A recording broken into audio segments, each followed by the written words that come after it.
আমরা অবিচল।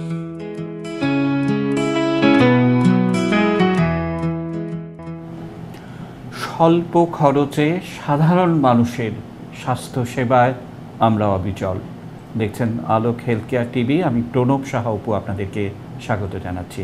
আজকে আমরা কথা বলবো ক্যান্সার প্রতিরোধে চাই সচেতনতা। আমরা জানি বিশেষ করে নারীদের নানা ধরনের ক্যান্সার হয়ে থাকে, সেই বিষয়গুলো নিয়ে সচেতন করার জন্যই আমাদের আজকের এই আয়োজন।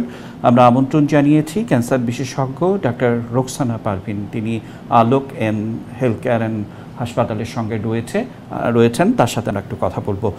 আপনাকে স্বাগত জানাচ্ছি। এবং যে কথা বলছিলাম যে ক্যান্সার প্রতিরোধে চাই সচেতনতা, আমি কোনো ভূমিকা রাখতে চাই না বা পরিষ্কারভাবে বলতে চাই, সাধারণত মেয়েদের কি ধরনের ক্যান্সার হয় সেটি নিয়ে পরিষ্কারভাবে যদি আমাদেরকে একটু বলেন রোকসানা পারভিন।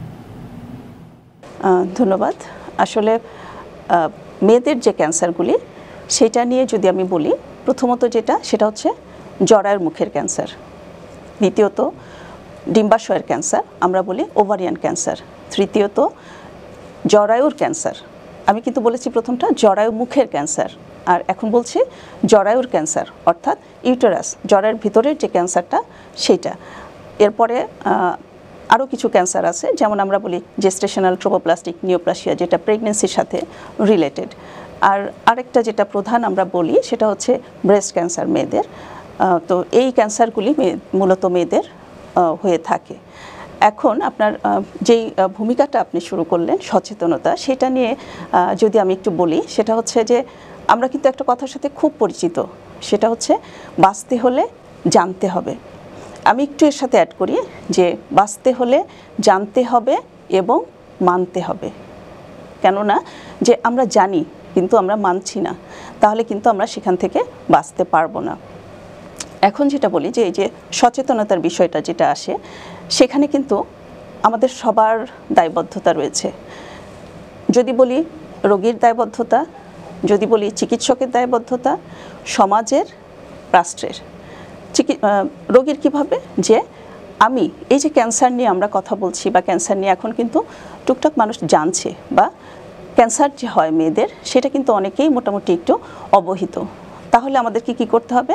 ক্যান্সার নিয়ে আমাদেরকে একটু জানতে হবে, অর্থাৎ এডুকেশান, শিক্ষা নেওয়া এবং এটাকে ফলো করা বা মানা। এখানে হচ্ছে রোগীর দায়বদ্ধতা। আমাদের চিকিৎসকের দায়বদ্ধতা কি?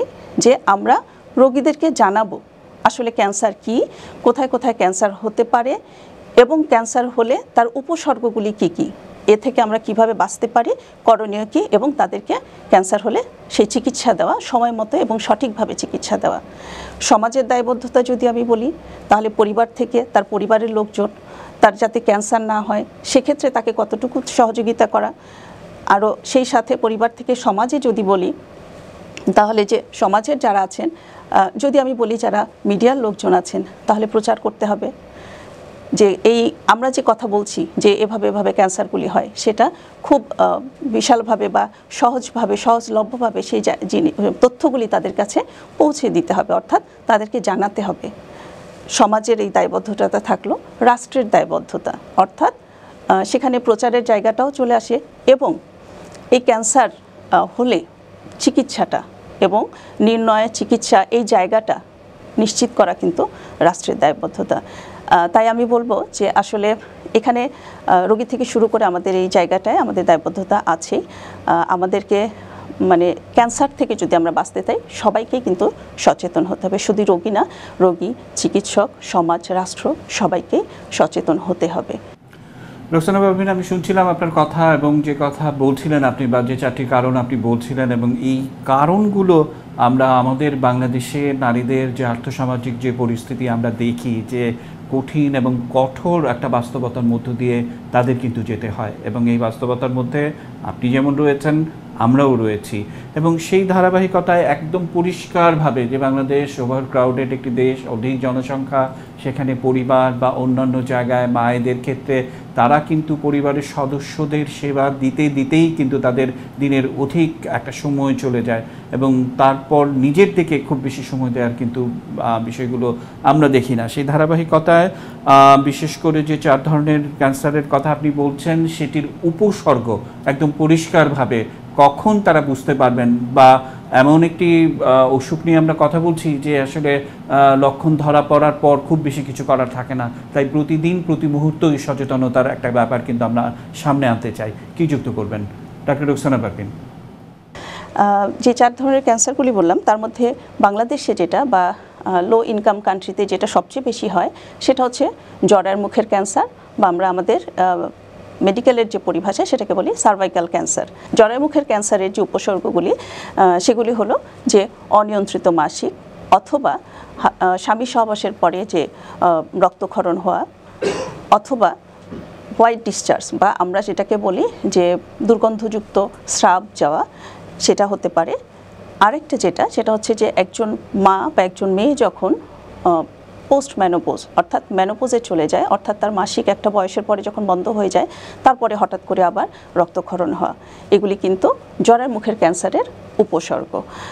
এছাড়া যেটা ডিম্বাশয়ের ক্যান্সারের উপসর্গগুলি ক্ষুধামন্দা হয়, তলপেটে ব্যথা বা উপরে পেটেই পুরো পেটেই ব্যথা হতে পারে, একটা চাকা অনুভব করতে পারে সে পেটে, তার আস্তে আস্তে ওজন কমতে থাকে, খাওয়ার রুচি হয় না, দুর্বল লাগে, সেই উপসর্গগুলি হয়ে থাকে।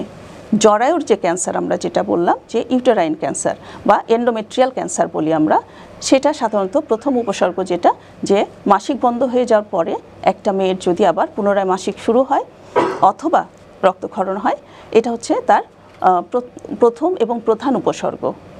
এছাড়া আরও কিছু যেটা একটা ময়লা দুর্গন্ধযুক্ত তার স্রাব আসতেছে, সেই জায়গাগুলিও তখন আমরা বলি বা সেই উপসর্গগুলোকে বলি যে জরায়ুর ক্যান্সারের উপসর্গ। তো মোটামুটি এগুলি যে উপসর্গগুলি বললাম, তো আমরা বলি যে উপসর্গগুলি রোগীরা বেশি জানুক, যে এই সমস্যাগুলি হলে আমাকে খুব দ্রুতই আমার চিকিৎসকের শরণাপন্ন হতে হবে এবং আমি এখন কি করব সেই জায়গায় গিয়ে চিকিৎসকের পরামর্শ নিয়ে সেইটার চিকিৎসা করানো বা রোগ নির্ণয় করানো, এইটা আমরা চাই যে রোগীরা সেটা করুক। অসংখ্য ধন্যবাদ। যেমনটা বলছিলেন আপনি, এবং আমাদেরও একটা ভাবনা যে সারা বছর মায়ের যত্ন, এই মায়ের যত্ন আমরা কিভাবে নিব সেটি একটি দিক, আবার এই ক্যান্সারের সঙ্গে পুষ্টি বা পুষ্টিকর খাবার যদি আমরা নেই বা প্রতিদিন যদি এটার একটা বিশ্লেষণ থাকে, প্রতিদিন যদি আমরা জানি যে কোন কোন খাবারে ক্যান্সার প্রতিরোধে সহায়ক ভূমিকা পালন করে, এবং আমরা সবসময় একটা কথা শুনি যে আমরা যত বেশি যে সতর্ক থাকবো তত বেশি এই মরণঘাতী রোগগুলো থেকে আমরা বেঁচে যাব। আর যদি হয়েই যায় তাহলে কি ব্যবস্থা সেটি নিয়েও কথা বলবো, কিন্তু তার আগে পুষ্টির সঙ্গে কি সম্পর্ক এবং মায়েরা কতটুকু পুষ্টি গ্রহণ করবেন সেটি নিয়ে যদি আমাদেরকে একটু জানান। ডক্টর রোকসানা পারভীন, কি যুক্ত করবেন? জি, অনেক ধন্যবাদ দাদা। আসলে আমাদের এই জায়গাটাকে অনেক বেশি গুরুত্ব দেওয়া উচিত এবং বের হয়ে আসা উচিত।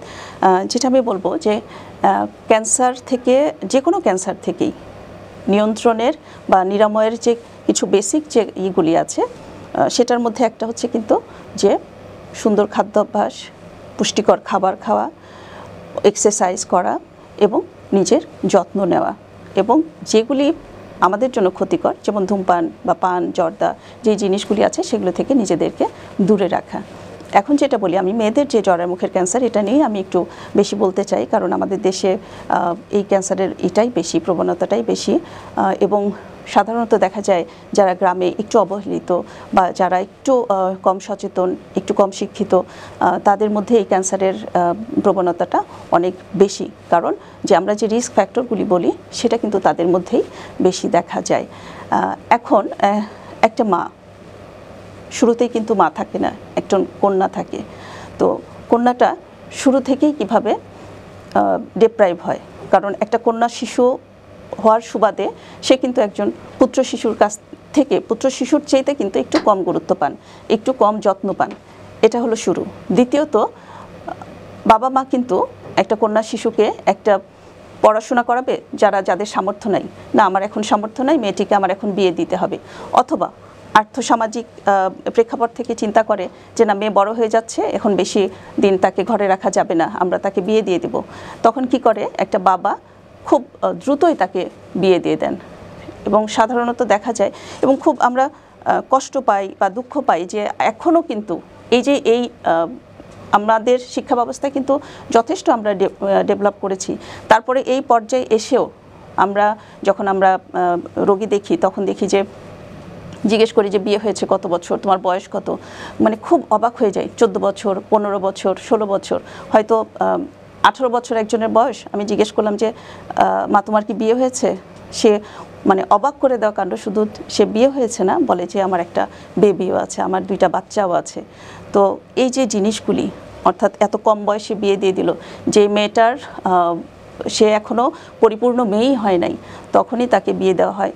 তো এটা একটা কারণ তখন তৈরি হয়। দ্বিতীয়ত, এই যে অল্প বয়সে সে বিয়ে হলো, তারপরে অল্প বয়সে সে কিন্তু মা হয়ে যায়। এই যে সংসারের যে চাপটা তার উপর পড়লো, একজন মা সবার যত্ন নেন, কিন্তু আমরা সবাই কি মার যত্ন নেই? কতটুকু খেয়াল করি? আমরা শুধু কিন্তু মার কাছে নিয়েই যাই, কিন্তু দিন শেষে তাকে যে একটু বেশি খেতে হবে, আমরা খাবার টেবিলে একটু বসলেই কিন্তু লক্ষ্য করিও সেই মেয়েটা কিন্তু শুরুতে কন্যা শিশু বলে একটু কম পেয়েছে, যখন টেবিলে বসি মা কিন্তু সবটাই কিন্তু দিয়ে দেন। এমনও হয়েছে যে আমার নিজের মাকে আমি দেখেছি যে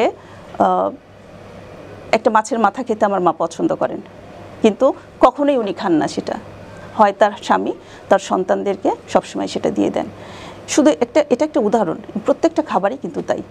দেখা গেছে যে সব শেষে সে খাচ্ছে, সবচেয়ে কম সে খাচ্ছে। নিজের কষ্টের কথা, পরিবারের বিভিন্ন সমস্যার মধ্যে সে কষ্টের কথাও কখনো বলে না।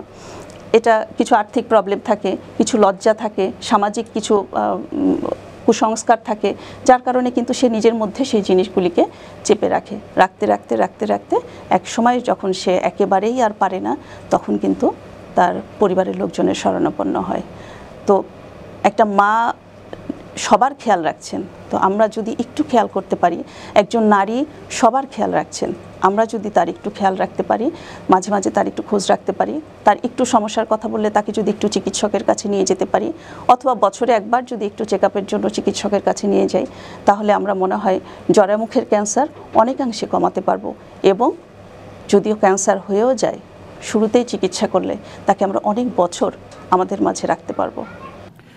ঠিকই বলেছেন আপনি যে আসলে যে যত বেশি সচেতন থাকবে তত বেশি তার একটা ব্যাপার থাকে, এটি একটি দিক। আবার আমি যদি আপনার কথা একটু শুনতে চাই বা জানতে চাই, বিশেষ করে আপনি দীর্ঘদিন ধরে এই ক্যান্সার নিয়ে কাজ করছেন, নানা মাত্রিক অভিজ্ঞতা, বিচিত্র অভিজ্ঞতার মধ্য দিয়ে আপনি যাচ্ছেন। ক্যান্সার চিকিৎসায় আলোকের যে ভূমিকা বা আলোক যে কাজগুলো করে যাচ্ছে নিরলসভাবে, আমরা যারা এখানে সংশ্লিষ্ট তারা হয়তো কিছুটা জানি, কিন্তু সাধারণ মানুষের জন্য নিশ্চয়ই আপনার অনেক কিছু যুক্ত করার রয়েছে। ডাক্তার রুকসানা পারভীন, কি যুক্ত করবেন? ধন্যবাদ দাদা।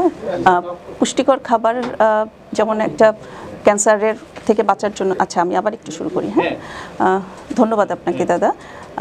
ক্যান্সার থেকে বাঁচার জন্য অনেকগুলি, বা ক্যান্সার যেন না হয় সেই জন্য আমরা কি করব, এরকম যে বিশেষ যে উপায়গুলি আছে বা যেই কথাগুলি আমরা বলি, সেটার মধ্যে কিন্তু পুষ্টিকর খাবার খাওয়া একটা, মানে অর্থাৎ পুষ্টিকর খাদ্যাভ্যাস। কেন? কারণ হচ্ছে যে এই যে আমাদের যে রোগ প্রতিরোধ ক্ষমতা, সেটা কিন্তু আমার খাবারের মাধ্যমে পাচ্ছি। কিছু পাচ্ছি আমরা ইনবর্ন, অর্থাৎ জন্মগতভাবেই আমরা কিছু প্রতিরোধ ক্ষমতা নিয়ে জন্মগ্রহণ করি, আর কিছু হচ্ছে অ্যাকোয়ার্ড, মানে যেটা হচ্ছে আমার খাদ্যাভ্যাসের সাথে এটা সম্পর্কিত।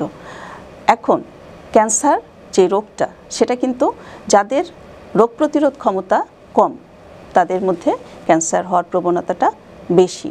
কাজেই আমরা যদি একটা সুন্দর খাদ্যাভ্যাস তৈরি করি, পুষ্টিকর খাবার খাই, এবং এই যে ফল শাকসবজি যেটা বললেন, সেখানে বিভিন্ন ভিটামিনস আছে, ভিটামিন সি যেটা অ্যান্টিঅক্সিডেন্ট, তো সেই খাবারগুলি যদি একজন মেয়ে বা একজন মা একটু বেশি বেশি খায়, তখন দেখা যায়, আমরা জানি যে ক্যান্সার কিন্তু এই যে জরায়ুমুখেরই ক্যান্সার একটা ভাইরাস দিয়ে হয়।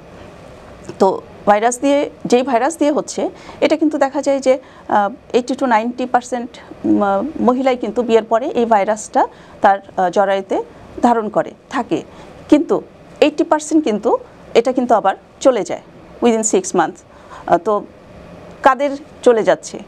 যাদের রোগ প্রতিরোধ ক্ষমতা ভালো, অর্থাৎ যে স্বাস্থ্য সচেতন, যে পুষ্টিকর খাবার খেয়েছে, নিজের শরীরে যে প্রতিরোধ ক্ষমতাটা সেটা বেশি করতে পেরেছে, তার সেটা নির্মূল হয়ে যাচ্ছে।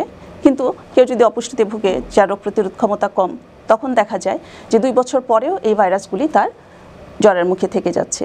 যখন একটা জীবাণু 2 বছরের বেশি সময় ধরে তার জ্বরের মুখে থেকে যাচ্ছে, ওই ইনফেকশন করতেছে, আস্তে আস্তে কিন্তু সে ক্যান্সারের দিকে, যে উপসর্গগুলি সেদিকে নিয়ে যাচ্ছে।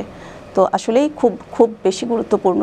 শুধু আমি বলবো জ্বরের মুখের ক্যান্সার না, যে কোনো ক্যান্সারের জন্যই পুষ্টিকর খাদ্যাভ্যাস এবং নিজের রোগ প্রতিরোধ ক্ষমতাকে একটু বৃদ্ধি করা, এটা জরুরি।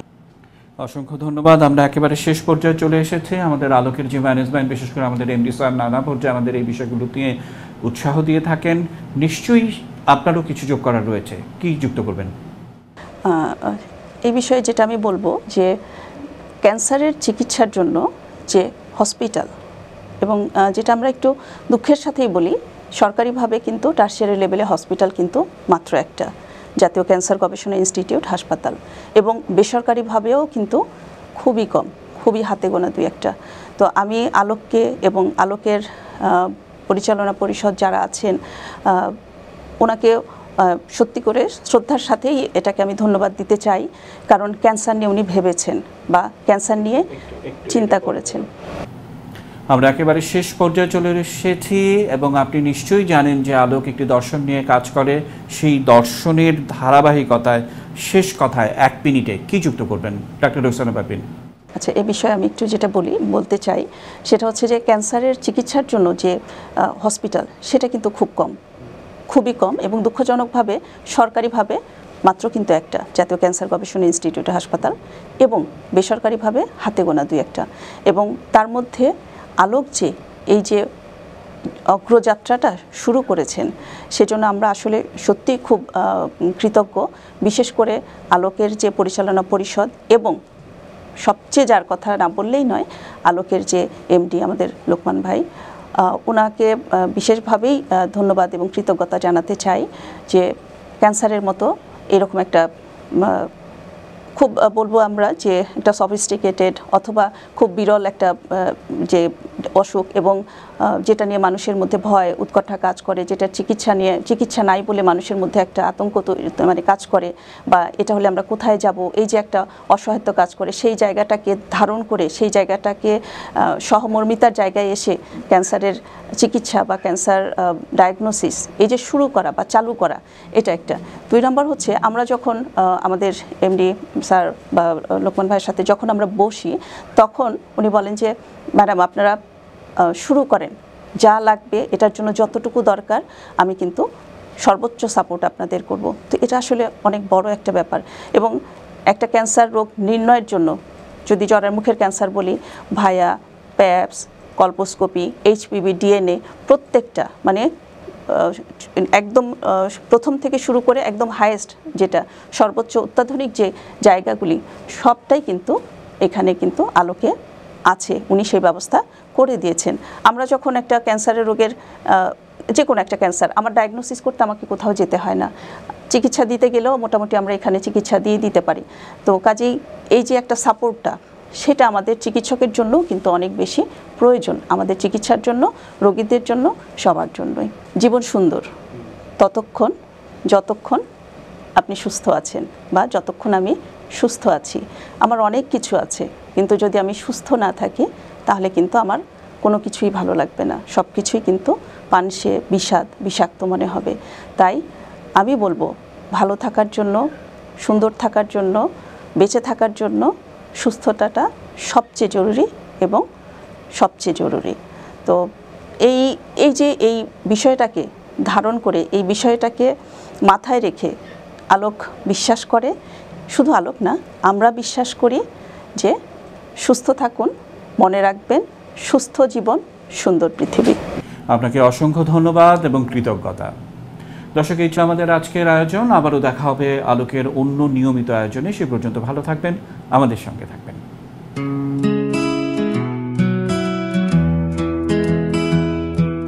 স্বাস্থ্য সেবায় আমরা অবিচল।